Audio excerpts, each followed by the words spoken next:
Hello guys. तो कैसे हैं आप लोग। हम फिर से गाइस आए हैं हिस्ट्री का एक टॉपिक लेके। तो गाइस उसमें मैंने पहले इतिहास प्राचीन भारतीय इतिहास के अध्ययन के शोध का मैंने डिस्कशन कर दिया था। तो एक जो है सिनॉप्सिस के थ्रू। तो गाइस अब हम फिर से उसका डिटेल्स जानकारी लेके आए हैं, तो उसके बारे में हम इसमें अध्ययन करेंगे। तो आगे देख लेते हैं गाइस क्या है स्मारक और भवन। तो स्मारक और भवनों से जनता की आध्यात्मिकता तथा धर्मनिष्ठा का ज्ञान होता है। हड़प्पा और मोहनजोदड़ो की खुदाई से प्राप्त भवनों से 5500 वर्ष पुरानी सिंधु सभ्यता का पता चला है। नवीन शोध के अनुसार सिंधु घाटी सभ्यता लगभग 8000 साल पुरानी है। तो गाइस स्मारक और भवनों से जो है प्रत्येक व्यक्तियों का जो है धार्मिक आध्यात्मिक जो है जुड़ाव है। तो उस वजह से जो है स्मारक और भवनों का बहुत ही ज़्यादा महत्व है। आगे देख लेते हैं गाइस। अतरंजी खेड़ा आदि की खुदाइयों से पता चलता है कि देश में लोहे का प्रयोग ईसा पूर्व 1000 के लगभग प्रारंभ हुआ था। तो गाइस अतरंजी खेड़ा का जो खुदाई हुई खनन हुआ उसका, तो उसमें जो है 1000 ईसा पूर्व के लगभग प्रारंभ से ही जो है लोहा मिला है। तो इसीलिए 1000 साल लगभग इसमें मान लिया गया है कि लोहे की अस्तित्व में आ गया है। आगे देख लेते हैं। प्राचीन काल में भारत में भारी संख्या में मंदिरों का निर्माण हुआ, जिसके अवशेष बिखरे रूप में पूरे देश में है। तो प्राचीन काल में गाइस मंदिरों का बहुत ही ज़्यादा निर्माण हुआ है और पूरे भारत देश में ये चीज़ दिखाई देती है और देश में ही नहीं विश्व में भी जो है ये चीज़ दिखाई देती है। महलों और मंदिरों की शैली से वास्तुकला के विकास पर पर्याप्त प्रकाश पड़ता है। तो गाइस जो है मंदिरों की जो बनावट की शैली है नागर बेसर द्रविड़, तो इन शैलियों से जो है गाइस वास्तुकला जो है इससे काफ़ी प्रकाश पड़ता है और इसके बारे में पता चलता है। विभिन्न स्थानों से प्राप्त मंदिर जैसे देवगढ़ का दशावतार मंदिर, मंदिर ललितपुर, भीतर गांव का मंदिर कानपुर, अजंता की गुफाएं के चित्र, सुल्तानगंज से प्राप्त बुद्ध की प्रतिमा आज से हिंदू कला एवं सभ्यता के पर्याप्त विकसित होने का प्रमाण मिलता है। तो गाइस देवगढ़ का जो दशावतार मंदिर है और भीतर गांव का मंदिर कानपुर में जो है, अजंता की गुफाएं जानते ही हैं महाराष्ट्र में गाइस, सुल्तानगंज से प्राप्त बुद्ध की ताम्र मूर्ति तांबे की जो मूर्तियां प्राप्त हुई हैं, तो इनसे जो है हिंदू कला एवं सभ्यता के पर्याप्त विकसित होने के प्रमाण मिले हैं गाइस। उत्तर भारत के मंदिर नागर शैली, मध्य भारत के मंदिर वेशर शैली तथा दक्षिण भारत के मंदिर द्रविड़ शैली में निर्मित है। तो गाइस जो है दक्षिण भारत में जो मंदिर की शैली है ना, वो जो है द्रविड़ शैली है। देखा होगा गोपुरम बहुत ज़्यादा ऊंचे ऊंचे होते हैं। और उत्तर भारत में नागर शैली का है और मध्य भारत में जो है पेशर शैली का है। दक्षिण भारत में तंजौर का राजराजेश्वर मंदिर द्रविड़ शैली तथा उत्तर भारत में खजुराहो का कंदरिया महादेव का मंदिर नागर शैली में बना हुआ है। तो गाइस खजुराहो में गए होंगे, देखे होंगे अगर कंदरिया महादेव का मंदिर, तो वो जो गाइस है नागर शैली में बना हुआ है। और तंजौर में जो है दक्षिण भारत में तंजौर में आप गए होंगे राजराजेश्वर मंदिर, तो द्रविड़ शैली में बना हुआ है। आगे देख लेते हैं गाइस। भारत के अतिरिक्त दक्षिण पूर्वी एशिया के अनेक द्वीपों से हिंदू संस्कृति से संबंधित स्मारक मिलते हैं। इनमें मुख्य रूप से जावा, बोरोबुदूर स्तूप, महाबौद्ध स्तूप है गाइस, महायान का बौद्ध स्तूप है, तथा कंबोडिया के अंकोर वाट मंदिर का उल्लेख मिलता है। तो भारत के अतिरिक्त भी गाइस जो है दक्षिण पूर्व एशिया में भी अनेक द्वीपों से हिंदू संस्कृति के संबंधित जो है स्मारक मिले हैं और उसमें मुख्य रूप से जावा आप इधर देख ही रहे होंगे गाइस। तो जावा, बोरोबुदूर स्तूप, महायान बौद्ध, मतलब ये गाइस ना इस साइड है कि आप तिब्बत से सीधा ये बैंकॉक आएंगे, बैंकॉक साइड जो है जावा सुमात्रा वगैरह है, तो उसी साइड में। आगे देख लेते हैं। इसके बाद गाइस हमारा सिक्के आ जाता है। तो सिक्के में देख लेते हैं। अभिलेख, स्मारक और भवन के अतिरिक्त प्राचीन राजाओं द्वारा ढलवाए गए सिक्के से भी प्रचुर ऐतिहासिक जानकारियाँ उपलब्ध होती है। तो गाइस कैसे, तो इसमें ना सिक्कों पे जो है उस पे राजा अपना नाम लिखवा दिया करते थे, अपनी जो है कुछ बातें महत्वपूर्ण बातों को छपवा दिया करते थे, अपने से संबंधित चित्र छपवा दिया करते थे। तो इसी प्रकार साधारणतः 206 ईसा पूर्व से लेकर 300 ईस्वी तक के भारतीय इतिहास का ज्ञान हमें मुख्य रूप से मुद्राओं की सहायता से ही प्राप्त होता है। कुछ प्राप्त मुद्राओं में तिथियां भी खुदी हुई हैं जो कालक्रम निर्धारण में अत्यंत सहायक सिद्ध हुई हैं। तो कुछ जो है मुद्राओं पे तिथियां भी मिली हैं जिनसे कालक्रम निर्धारण का पता चलता है और अत्यंत सहायक सिद्ध हुई हैं। पुराने सिक्के तांबा, चांदी, सोना, सीसा धातु के बनते थे। तो गाइस जो पुराने सिक्के थे ना, वो तांबा, चांदी, सोना, सीसा आदि के बने थे। प्राचीनतम सिक्कों को आहत सिक्के कहा जाता है। आहत सिक्के या पंचमार सिक्के, यानी कि गाइस आहत सिक्कों को पंचमार सिक्के भी कहते हैं। ईसा पूर्व जो है 5वीं सदी के हैं। ये सब ठप्पा मार के बनाए जाते थे और भारतीय भाषाओं में इन्हें आहत मुद्रा भी कहा गया है। पंचमार्क या आहत सिक्कों पर पेड़ का अंकन रहता था, मछली का अंकन रहता था, षांड, हाथी, अर्धचंद्र, आधा चांद जो है गाइस बना रहता था। तो और सांड, हाथी तो इत्यादि के चिन्ह मिले हुए हैं। सर्वाधिक सिक्के जो है मौर्योत्तर काल में बने हैं जो मुख्यतः शीशा, तांबा एवं सोने के हैं। तो गाइस सबसे ज़्यादा जो है सिक्के जो ढलवाए गए हैं मौर्योत्तर काल में ढलवाए गए हैं जो मुख्यतः जो है शीशा, चांदी, तांबा एवं सोने के हैं। सातवाहनों ने शीशे तथा गुप्त शासकों ने सोने के सर्वाधिक सिक्के जारी किए। तो सातवाहनों ने गाइस जो है शीशे के और जो है गुप्त शासकों ने ज़्यादातर सोने के सिक्के जारी किए हैं। आगे देख लेते हैं गाइस। तो सर्वप्रथम सिक्कों पर लेख लिखने का कार्य यवन शासकों ने किया। समुद्रगुप्त की घोषणा समुद्रगुप्त की वीणा बजाते हुए मुद्रा वाले सिक्के से उनके संगीत प्रेमी होने का पता चला है। तो ऐसे ही ना गाइस जो है तो गाइस जी जो है सिक्कों पर लेख लिखने का कार्य यवन का था। सबसे पहले यवन शासक जो थे वो सिक्कों पर कार्य लिखते थे। कोई भी कार्य का मतलब लिख देते थे, कुछ भी करते थे तो सिक्कों पे लिख देते थे। और समुद्रगुप्त की जो है मुद्रा पे ना उनको बीड़ा बजाते हुए दिखाया गया है। तो इससे मतलब बीड़ा बजाते हुए दिखाया गया है तो इससे लगता है कि वो समुद्रगुप्त जो है बीड़ा या संगीत प्रेमी थे।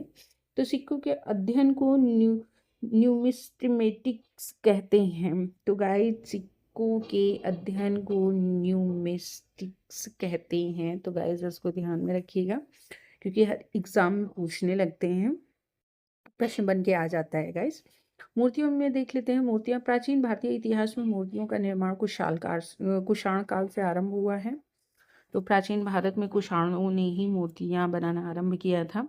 कुषाणकालीन मूर्तियों पर वैदेशिक प्रभाव है जबकि मथुरा कला पूर्णतः स्वदेशी है। तो गाइस जो कुषाण काल की मूर्तियां हैं उन पे बाहरी जो है तत्व ज़्यादा है, मतलब बाहरी को देख के उनको अपनाया गया है।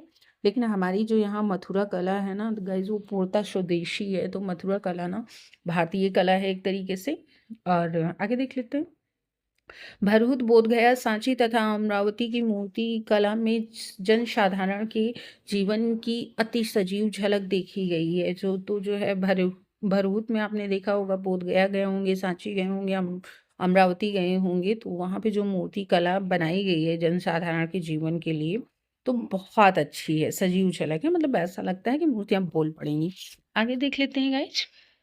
चित्रकला। अजंता के चित्रों में मनोभावों की सुंदर झलक मिलती है। चित्रकला में माता और शिशु तथा मरणासन्न की राजकुमारी जैसे चित्रों से गुप्त काल की कलात्मक उन्नति का पूर्ण भास होता है। यानी कि गाइस जो अजंता गुफा है उसमें आपने देखा होगा, अगर गए होंगे महाराष्ट्र कभी तो जाइए और देखिए, वहाँ अजंता एलोरा में बहुत मस्त गुफाएं बनी हुई हैं और गुफाओं के अंदर जो अंकित है वो चित्र बहुत अच्छी हैं। तो उनको अगर कभी आप जाइएगा तो देखिएगा। तो यहाँ अजंता में जो है बहुत सुंदर झलक है, मनोभावपूर्ण है। और माता और शिशु की जो है वहाँ चित्रकारी हुई है तथा मरणासन्न की राजकुमारी जैसे चित्रों से गुप्त काल की जो है पता चलता है गाइस कि गुप्त काल में कितने अच्छे जो है कलात्मक उन्नति वाले व्यक्ति थे। आगे देख लेते हैं। बोधिसत्व पद्म पाणि का चित्र सर्वाधिक प्रसिद्ध है और प्रायः चित्रित चित्रकारी है जो अजंता में है। तो बोधिसत्व पद्म पाणि का जो है ये जो है गौतम बुद्ध से संबंधित है और इनका चित्र जो है सबसे ज़्यादा प्रसिद्ध है। इसीलिए जैन बौद्ध जो है बौद्ध धर्म के व्यक्ति हमेशा वहाँ जाया करते हैं और बहुत ही अच्छा है अजंता में बोधिसत्व का पद्म पाणि। आगे देख लेते हैं। मोहरे तो अवशेषों से प्राप्त मुहरों से प्राचीन भारत का इतिहास लिखने में बहुत सहायता मिली है। मुहरों से व्यापारिक, धार्मिक, आर्थिक जीवन के बारे में पर्याप्त जानकारी मिली है। हड़प्पा, मोहनजोदड़ो और बसाड़ से प्राप्त मिट्टी की मुहरों में बने धार्मिक प्रतीकों से उनकी धार्मिक अवस्थितियों का ज्ञान होता है। तो गाइज, अवशेषों से जो प्राप्त मुहरें मिली हैं उनसे भारत का इतिहास लिखने में बहुत सहायता मिली है, क्योंकि जानते हैं गाइज, जो मुहरें हैं ना, व्यापारिक, जैसे कि कहाँ कहाँ से लोग व्यापार करते थे। मान लीजिए चीन है, तो चीन से अगर व्यापार हुआ तो चीनी मुद्रा यहाँ आई और यहाँ की मुद्रा वहाँ गई। तो जो हमारे यहाँ से मुद्राएं मिली हैं, तो गाइज उसमें बहुत ही जानकारियाँ उनसे मिली हुई हैं, व्यापारिक भी, धार्मिक भी, आर्थिक भी।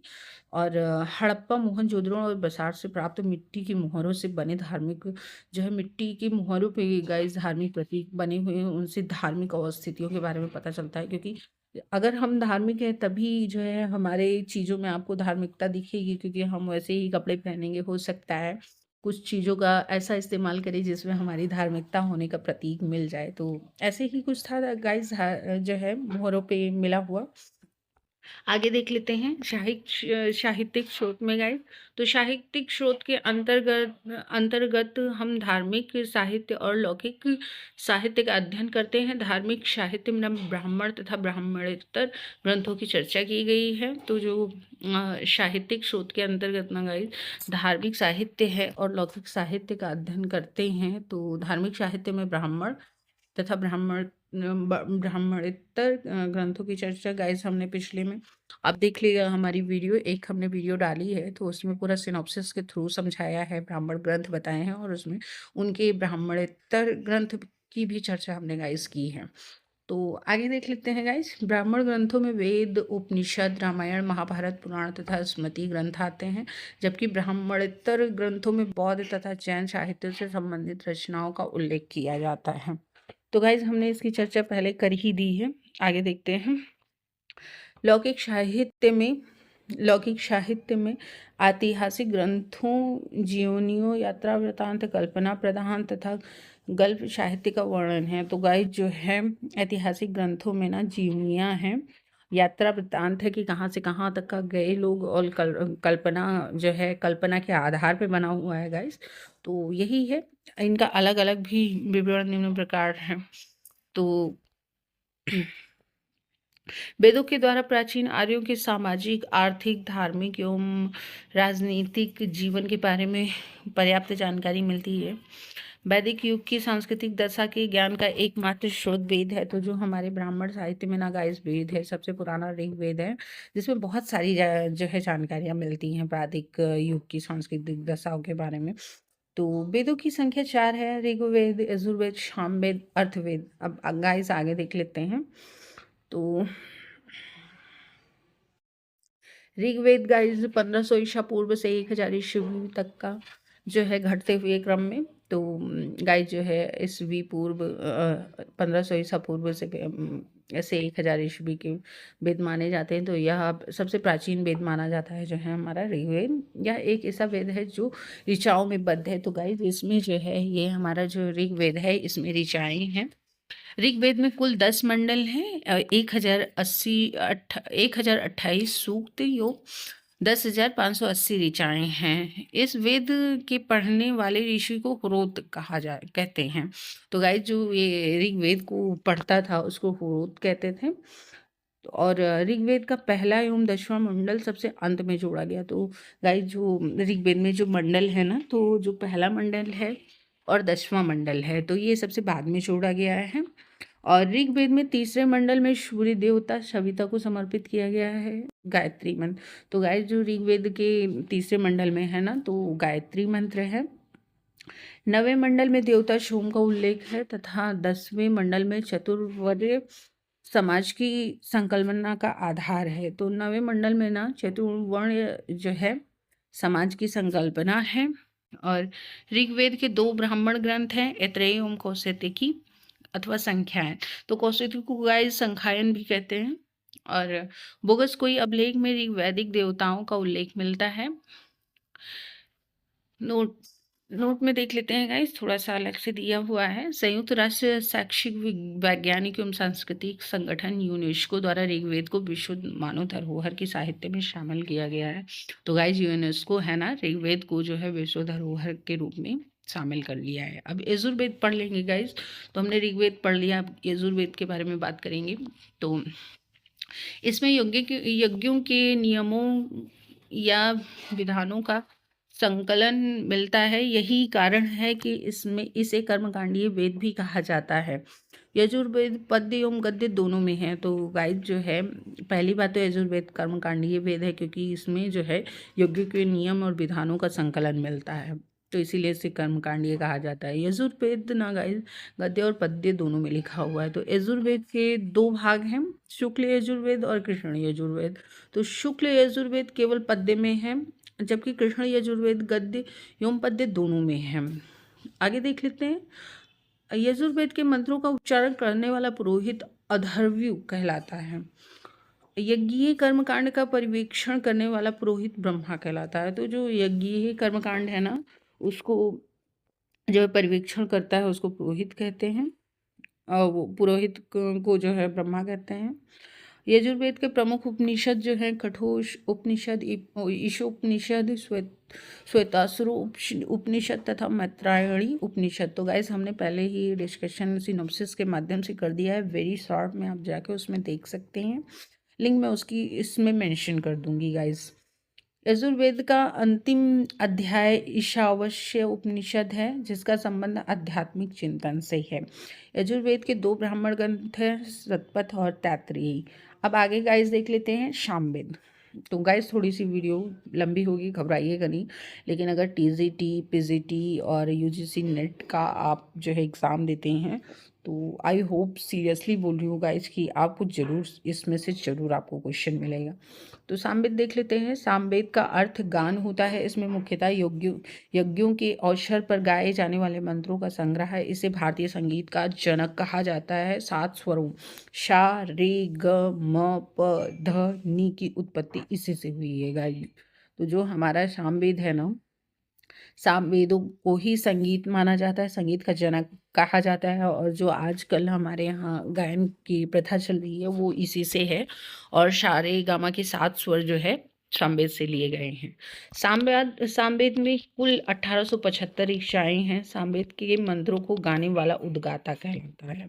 तो गाइज आप ना, कई बार जो है क्वेश्चन आते हैं सुमेलित करने के लिए कि चारों वेद दिए रहते हैं और उन्हीं पढ़ने वाला या गाने वाला का नाम दिया रहता है। तो गाइज ऐसे ही रहता है। तो सामवेद के मंत्रों को गाने वाला उद्गाता कहलाता है। इसमें मुख्यतः सूर्य स्तुति के मंत्र हैं। सामवेद के प्रमुख उपनिषद छंदोग्य तथा जामनीय है। और सामवेद का ब्राह्मण ग्रंथ पंचविश ब्राह्मण, षड्विश ब्राह्मण है। अब गाइस अथर्ववेद देख लेते हैं। इसकी रचना अथर्व तथा अंगिरस ऋषि द्वारा सभी ग्रंथों के बारे में की गई है, बात की गई है। तो गाइस जितने ग्रंथ है ना, मतलब 3 आपने देख लिए, ऋग्वेद, यजुर्वेद, सामवेद देख लिए आपने। अब अर्थवेद की बारी है। तो सबसे लास्ट में अर्थवेद की रचना की गई, तो इसको अथर्वा ऋषि और अंगिरस ऋषि द्वारा किया गया है, इसीलिए इसे अथर्वा गिरस वेद भी कहते हैं, यानी कि अथर्व और अंगिरस वेद। इसमें 731 सूक्त और 20 अध्याय तथा लगभग 6000 मंत्र हैं गाइस। तो आगे देखेंगे गाइस हम। इसमें ब्रह्म ज्ञान, धर्म, समाज निष्ठा, औषधि प्रयोग, रोग निवारण, जादू टोना, तंत्र मंत्र आदि के विषय में। तो गाइज इसमें ना ब्रह्म ज्ञान है, धर्म है, समाज निष्ठा है, औषधि के प्रयोग हैं, रोग निवारण है, तो जादू टोना है, तंत्र मंत्र हैं। तो गाइज ये ना हमारे यहाँ विज्ञान का भी भूमिका निभाती है, क्योंकि इसमें जादू टोना के साथ में औषधि प्रयोग भी है। अर्थवेद एकमात्र ब्राह्मण ग्रंथ गोपद है। अर्थवेद का जो है एकमात्र ब्राह्मण ग्रंथ ना, वो गोपद है। और जो है अथर्ववेद की उपनिषद मुंडकोपनिषद, प्रश्नोपनिषद तथा मांडव्योपनिषद है। तो गाइस इसके 3 उपनिषद हैं, यानी कितने और आगे देख लेते हैं, मुंडको उपनिषद से ही भारत का राष्ट्रीय आदर्श वाक्य सत्यमेव जयते। गाइस आप जानते होंगे ना सत्यमेव जयते, तो मुंडको उपनिषद से ही लिया गया है। इसमें सभा और समिति को प्रजापिता की पति की दो पुत्रियां कहा गया है। तो इसमें जो है इस उपनिषद में जो है सभा और समिति की जो है प्रजापति की दो पुत्रियां कहा गया है। अथर्ववेद में पुनर्विवाहिता स्त्री के लिए सर्वप्रथम पुनर्भू शब्द का प्रयोग किया गया है। आगे देख लेते हैं वो, इन 4 वेदों को संहिता कहा जाता है, तो ये ध्यान में रखिएगा गाइस। और जो है ब्राह्मण, आरण्यक तथा उपनिषद, संहिता के पश्चात ब्राह्मण, आरण्यक तथा उपनिषद का स्थान है। तो इनसे उत्तर वैदिक कालीन समाज तथा संस्कृति के विषय में महत्वपूर्ण जानकारी मिलती है। ब्राह्मण ग्रंथ वैदिक संहिताओं की व्याख्या के लिए गद्य में लिखे गए हैं। प्रत्येक संहिता के लिए अलग अलग ब्राह्मण ग्रंथ लिखे गए हैं जो निम्न तालिका में है। तो गाइस अब इसमें हम देख लेते हैं। तो ऋग्वेद के लिए ऐत्रेय एवं कौशिकी ब्राह्मण है, यजुर्वेद के लिए शतपथ एवं तैत्तिरीय ब्राह्मण है, सामवेद के लिए पंचविंश एवं षष्ठविंश ब्राह्मण है, अथर्ववेद के लिए गोपद ब्राह्मण है। तो गाइज ये जो है इनके ब्राह्मण के बारे में आप समझे नहीं होंगे, तो मैं फिर से एक बार बता रही हूँ। तो ऋग्वेद एक्चुअली ना उसकी भाषा जो है पूरा संस्कृत में लिखा गया है, तो उसकी भाषा समझने की योग्य नहीं है। तो इसको विस्तार मतलब समझ सकते हैं ऐसा नहीं है, लेकिन जो संस्कृत के बहुत बड़े ज्ञाता हैं वही समझ पाएंगे। हम लोगों की नॉर्मल पीपल की जो है दिक्कत नहीं ही समझ पाएंगे। तो इसके लिए जो है एक इसका ब्राह्मण ग्रंथ बनाया गया कि आप इसको पढ़ेंगे तो इसको समझ पाएंगे। तो इसीलिए ना ऐत्रेय एवं कौशिकी है ना, तो ऋग्वेद को समझने के लिए। यजुर्वेद है ना, तो शतपथ एवं तैत्तिरीय ब्राह्मण पढ़ेंगे तो आप यजुर्वेद को समझ पाएंगे। और सामवेद को समझने के लिए ना पंचविंश और षड्विंश ब्राह्मण पढ़ेंगे तो समझ पाएंगे। और अर्थवेद को समझने के लिए ना गोपद ब्राह्मण समझेंगे तो समझ पाएंगे। अब गाइस आगे देख लेते हैं वेदांग तथा सूत्र। तो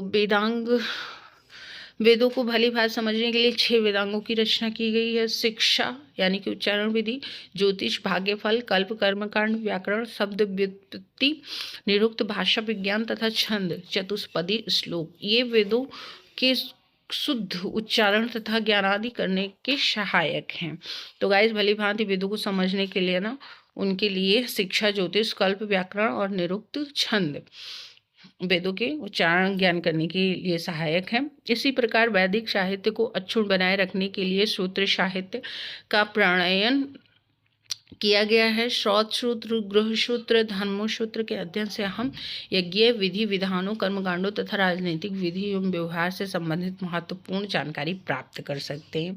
तो गाइस इसमें जो है श्रौत सूत्र, गृह सूत्र तथा धर्म सूत्र के अध्ययन जो है इससे हमें जो है विधि विधानों और कर्मकांड और राजनीतिक विधि व्यवहार से जो है महत्वपूर्ण कुछ जानकारियाँ सब मिल सकती हैं। अब महाकाव्य देख लेते हैं गाइस। तो महाकाव्य में हमारे जो है वैदिक साहित्य के बाद भारतीय साहित्य में महाकाव्यों का समय आता है। इसमें रामायण और महाभारत मुख्यतः है।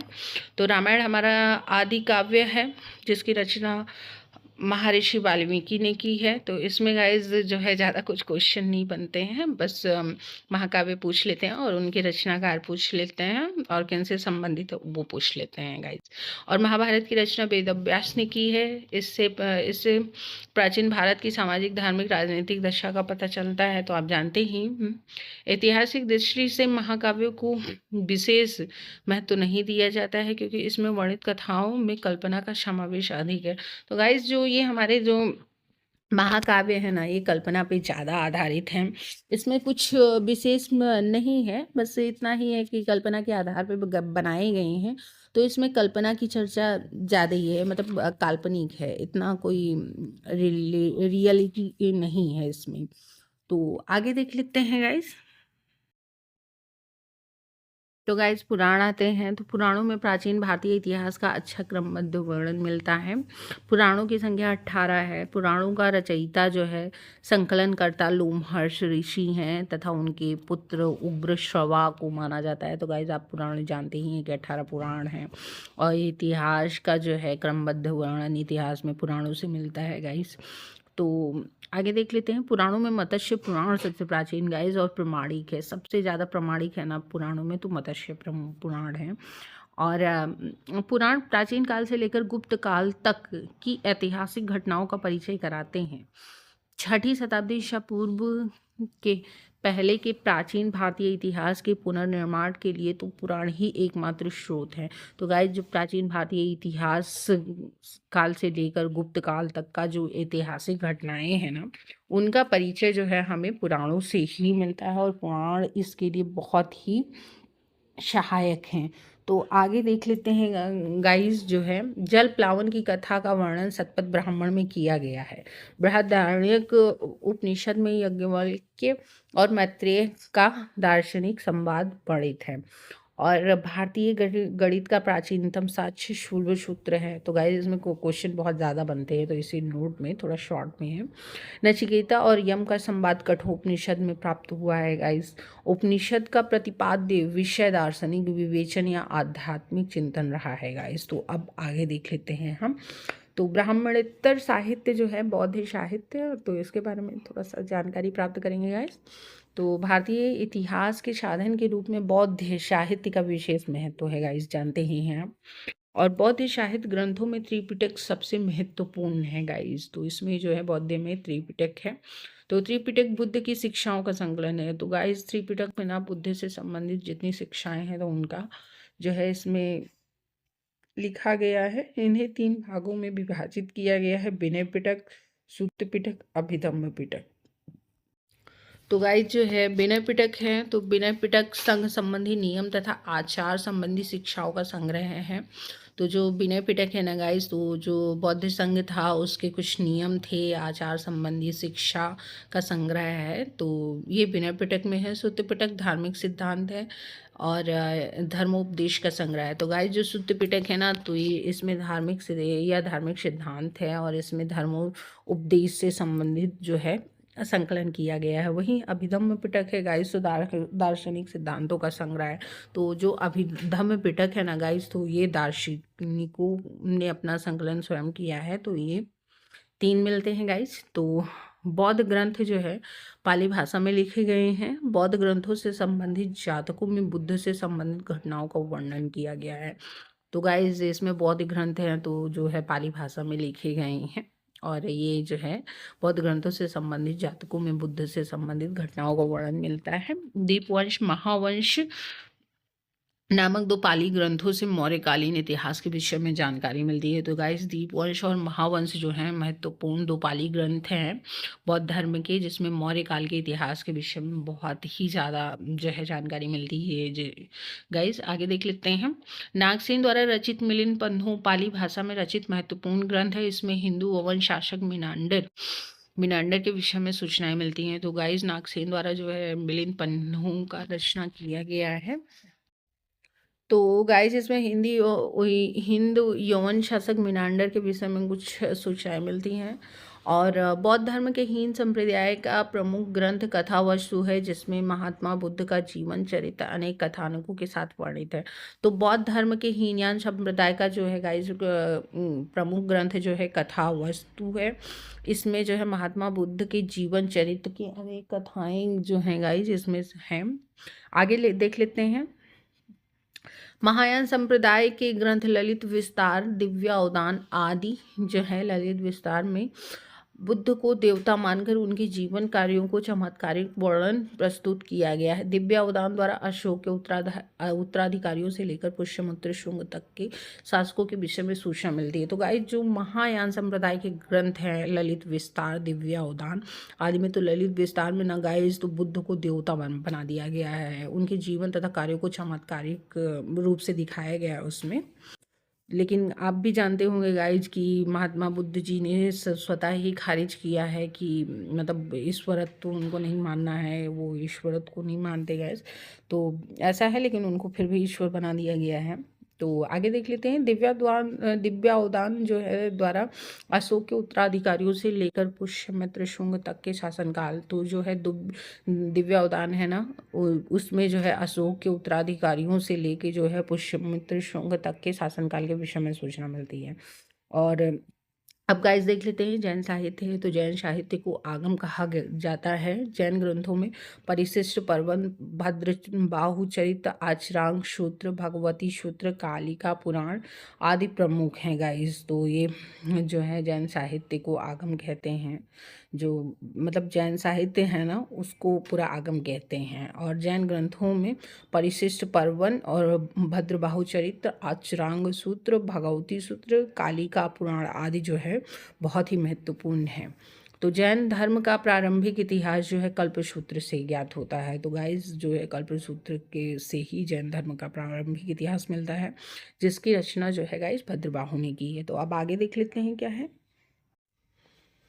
तो लौकिक साहित्य देख लेते हैं। लौकिक साहित्य के अंतर्गत ऐतिहासिक एवं अर्ध ऐतिहासिक ग्रंथों तथा जीवनों का विशेष रूप से उपयोग की उल्लेख किया गया है। तो जो लौकिक साहित्य है ना गाइस, तो इसमें ऐतिहासिक एवं अर्ध ऐतिहासिक ग्रंथों तथा जीवनों का विशेष रूप से उल्लेख किया गया है। ऐतिहासिक रचनाओं में अर्थशास्त्र का विशेष रूप से उल्लेख किया गया है। अर्थशास्त्र की रचना चंद्रगुप्त मौर्य के प्रधानमंत्री कौटिल्य ने की थी।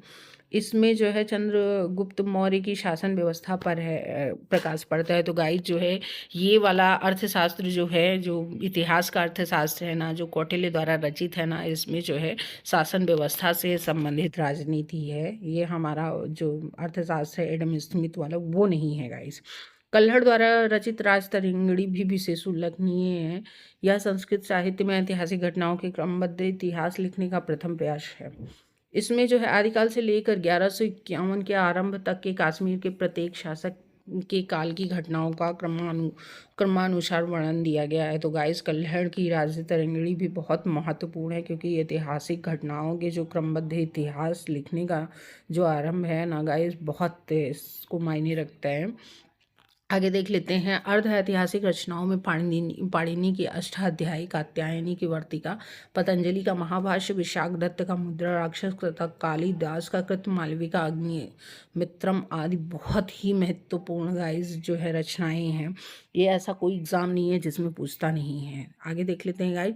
ऐतिहासिक जीवनों में अश्वघोष कृत बुद्ध चरित्र, बाणभट्ट का हर्ष चरित्र, वागपति का गौड़हो, बिल्हड़ का विक्रमांक देव चरित्र, संध्याकर नंदीकृत रामचरित, हेमचंद्र कृत का कुमारपाल चरित्र, जयानक का कृत पृथ्वीराज विजय आदि महत्वपूर्ण है। तो गाइस ये ऐतिहासिक जीवनों में अश्वघोष कृत्य से संबंधित, और बाकी जो है बाणभट्ट, हर्षचरित, वागपति, गौड़हो, बिल्हड़ का विक्रमांक चरित्र, संध्याकर नंदी का रामचरित, हेमचंद्र का कुमारपाल चरित्र, जयानक का पृथ्वीराज अशोक, गाइस बहुत ही महत्वपूर्ण जो है रचनाएं हैं। तो इसमें कुछ हमने महत्वपूर्ण रचनाएं और इतिहासकार दिए हुए हैं। तो जो है अष्टाध्यायी है, पाणिनि का है। तो ये व्याकरण ग्रंथ है। मुद्रा राक्षस विशाखदत्त का है। तो मौर्य काल के बारे में पर्याप्त जानकारी मिलती है। महाभाष्य अष्टाध्यायी पर टीका है पतंजलि। पुष्यमित्र शुंग के विषय में जानकारी गाइस मिलती है। और कथा सरित सागर है सोमदेव का, मौर्य काल के विषय में जानकारी मिलती है। बृहद कथा मंजरी है, तो क्षेमेंद्र मौर्य काल के विषय में जानकारी मिलती है गाइस। और अर्थशास्त्र विषय राजनीति, यानी कि इसमें जो है राजनीति से संबंधित है, एक कौटिल्य द्वारा रचित है और मौर्य काल के बारे में विशेष प्रकाश इसमें गाइस डाला गया है। मतलब मौर्य काल को ही इसको ध्यान में रखा गया है गाइस। और नीति सार है कामंदक का है। गुप्तकाल राजतंत्र पर जो है, गुप्तकालीन राजतंत्र पर कुछ प्रकाश जो है मिलता है इसमें। मतलब कुछ जो है गुप्तकालीन का कुछ क्या है विशेष है। मालविका अग्निमित्रम जो है कालिदास का है। शुंग वंश के बारे में जानकारी मिलती है। मत्स्यकटिकम शूद्रक की है, जो गुप्तकालीन समाज का वर्णन है। और हर्ष चरित्र बाणभट्ट हर्ष की उपलब्धियों का वर्णन है गाइस हर्ष वाले में। और रामचरित संध्याकर नंदी बंगाल के शासक रामपाल की जीवन कथा है। पृथ्वीराज रासो चंद्र बरदाई पृथ्वीराज चौहान की उपलब्धियां है गाइस। और राजतरंगिणी में कल्हड़ कश्मीर के राजवंशों की क्रमबद्ध जानकारी मिलती है। तो गाइस आई होप जो है हमने अपना बेस्ट दिया होगा गाइस। हमारी वीडियो थोड़ा सा लंबी तो ज़रूर हो गई है, लेकिन आपको इससे अच्छी वीडियो कहीं नहीं मिलेगी। आप एक बार देखें, अच्छी लगे तो मेरे चैनल को लाइक एंड सब्सक्राइब करें, शेयर करें। और कहीं जाइएगा नहीं गाइस, मैं पूरा TGT PGT UGC net cover करूँगी गाइस इसमें। तो बाय बाय।